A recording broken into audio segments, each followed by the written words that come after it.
In the early 1980s, a young man from the West Midlands stood on a parade square, his uniform crisp, his nerves tight, and his future unwritten. Mark "Billy" Billingham had escaped the chaos of his youth to find purpose in the ranks of the Parachute Regiment. What followed would forge one of the most disciplined, resilient, and quietly formidable soldiers of his generation. This is the story of the years between the Parachute Regiment and the SAS. The years that took a restless young paratrooper and transformed him into one of Britain's elite, a man shaped by hardship, precision, and unbreakable will.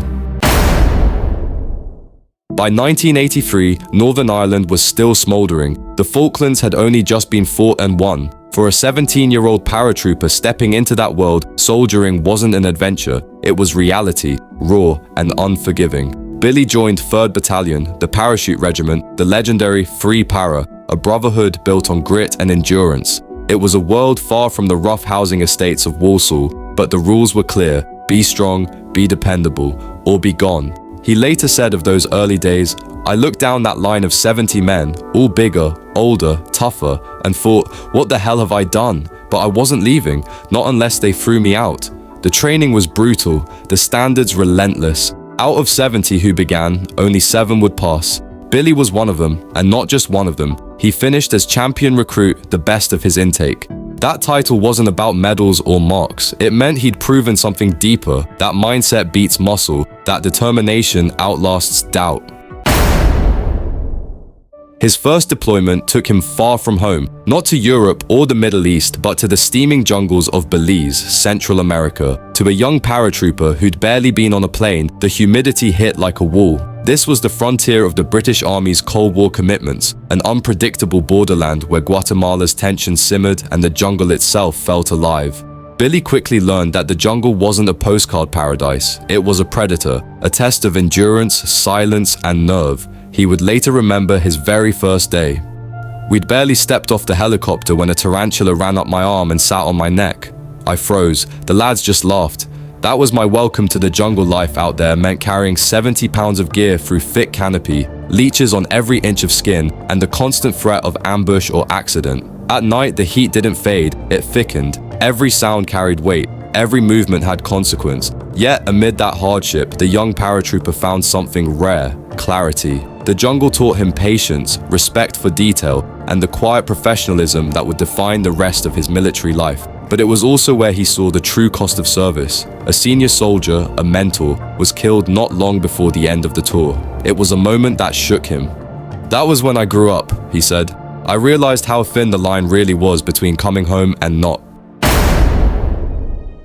Through the 1980s, the Parachute Regiment remained constantly active. Northern Ireland, Cyprus, the Falklands aftermath. Every posting was a lesson in adaptability. Every tour was another layer of resilience. In Belfast and Armagh, Billy saw the strain of the Troubles up close, a landscape of tension, suspicion, and discipline under fire. It wasn't open warfare, it was precision soldiering, where every wrong decision carried weight far beyond the battlefield. Inside the regiment, Billy's reputation grew. He was known for being steady, reliable, the kind of man you wanted next to you when things went bad. He'd learned the unspoken rule of the paras: never look for an easy day, because there isn't one. Still, he was restless. After 9 years of soldiering, 3 operational tours, and a world of experience behind him, he began to feel the pull of something more. The Maroon Beret had taught him to fight. Now he wanted to master the art of surviving against impossible odds. And in the British Army, there was only one place left to go. It began quietly, a thought, a challenge, a whisper that every ambitious paratrooper hears at some point. What about the SAS? Billy was nearing his late 20s, older than many recruits, but seasoned, composed, and driven. He'd spent 2 years as an instructor at Depot Para, sharpening his own fitness and discipline while molding new soldiers. When the time came, he was ready. "I knew it was the top, the best of the best, and if I was going to give everything, it had to be for that." The Special Air Service, the SAS, sits apart. Its legend is built on simplicity. Who dares wins. Its selection process is one of the toughest on Earth, a 6-month gauntlet designed to strip a soldier bare and test what remains. Billy joined the winter course of 1992, a season notorious for cold, isolation, and attrition. 283 men stood on the start line. By the end of day 2, 80 were gone. The mountains of South Wales became his new world, the Brecon Beacons, bleak, vast and unforgiving, each march longer than the last, each checkpoint another test of endurance and navigation. There were no shouted orders, no encouragement, only a map, a compass, and the clock. Billy recalled, "You're on your own out there. Nobody's pulling you forward. It's just you versus your own mind." He crossed rivers chest deep in freezing water, trudged through snow and fog with 70 pounds on his back, and watched men far stronger than him turn back. When his knee swelled to the size of his thigh, he didn't stop. He taped it, swallowed painkillers, and kept moving.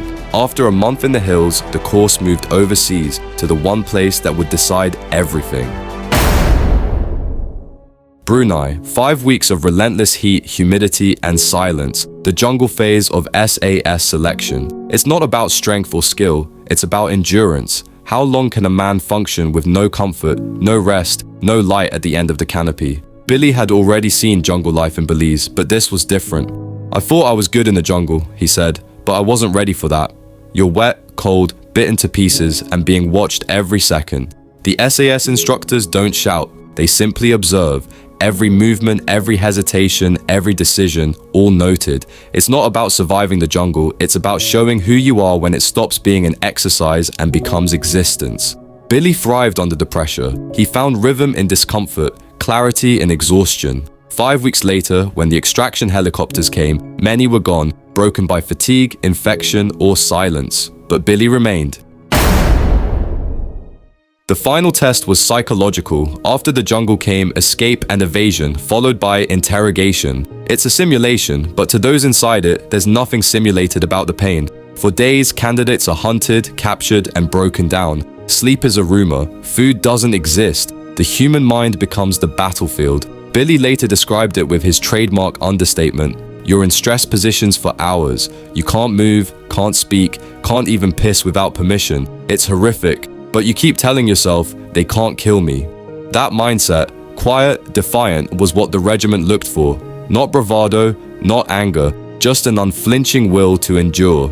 By the end of the course, 6 months after it began, only 7 men remained, from 283 to 7. Billy Billingham was among them. He'd walked through the storm, body broken, mind tested, and come out the other side with the emblem that few ever earn, the Winged Dagger of the Special Air Service. There were no parades, no speeches, just a handshake, a badge, and a quiet sense of arrival. Billy had achieved what he once thought impossible, but as he soon discovered, the real journey was only just beginning. He was posted to B Squadron, one of the most storied in the regiment, the same squadron that had stormed the Iranian embassy years before. Walking into the squadron lines for the first time, he expected superheroes. What he found was humanity. He would later laugh about that first day. "I walked in expecting a room full of athletes, V-shaped supermen. Instead, it looked like a council office, bald heads, beer bellies, no teeth. Then one of them says, 'Fancy a run?' I never saw him again. Fastest bloke I'd ever met. That was the SAS. No polish, no ego, just competence, pure and quiet." He learned that the regiment's strength wasn't in how its soldiers looked, but how they fought. Planning, improvising, adapting, every man a leader, every decision critical. Before long, he was deployed around the world, Bosnia, the Middle East, across Africa and Europe. The work was precise, often invisible, and always dangerous. Every day demanded readiness, every operation, trust. "You're living on the edge of chaos," Billy once said. "Training and real life blur. You don't know when you're coming home, or if you will."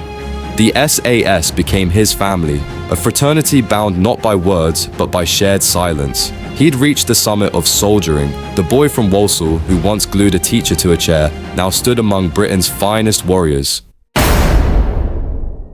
Years of operations followed, the Balkans, Northern Africa, the long shadow of the Gulf. Each mission honed his craft and deepened his understanding of human resilience, but it also took its toll. He saw things few can imagine, the chaos of war, the fragility of peace, the thin veil between order and destruction. One night in Bosnia, he and a teammate lay hidden in a minefield watching a village burn. Their local interpreter began to cry. When Billy asked why, she pointed to the flames and whispered, "That's my house." He said later, "I just wanted to roll over onto a mine and end it." That's how real it was. Moments like that stay. They mark a man in ways unseen. As the years passed, Billy began to consider what came next. He had served his country at the very edge of endurance. He'd carried the weight of command, of life and death, and had survived where others hadn't. Leaving the SAS wasn't failure, it was transition. He'd taken everything the regiment could teach him, discipline, humility, courage, and was ready to channel it into a new form of service. In the mid-1990s, after decades defined by soldiering, Billy Billingham took his final step out of the gates of Hereford. His new mission lay beyond the battlefield, in the world of protection, not war. The discipline of the SAS would carry him forward into a new life as a security specialist and bodyguard for some of the most recognizable names on the planet. But that's another story. This chapter, the one between the Maroon Beret and the Winged Dagger, is where Billy Billingham was forged. A man who discovered that strength isn't in muscle or medals, but in the refusal to quit. Who learned, in the words that had guided him since childhood, that to live fully is to go a little further. From the streets of Walsall to the jungles of Brunei, from the Brecon Beacons to the shadows of conflict, Billy Billingham's journey was never about fame or fortune. It was about purpose, the quiet duty to give everything you have and then a little more. The boy who once chased chaos had learned to master it, and in doing so, he became what the British Army truly means by its highest motto, "Who dares wins."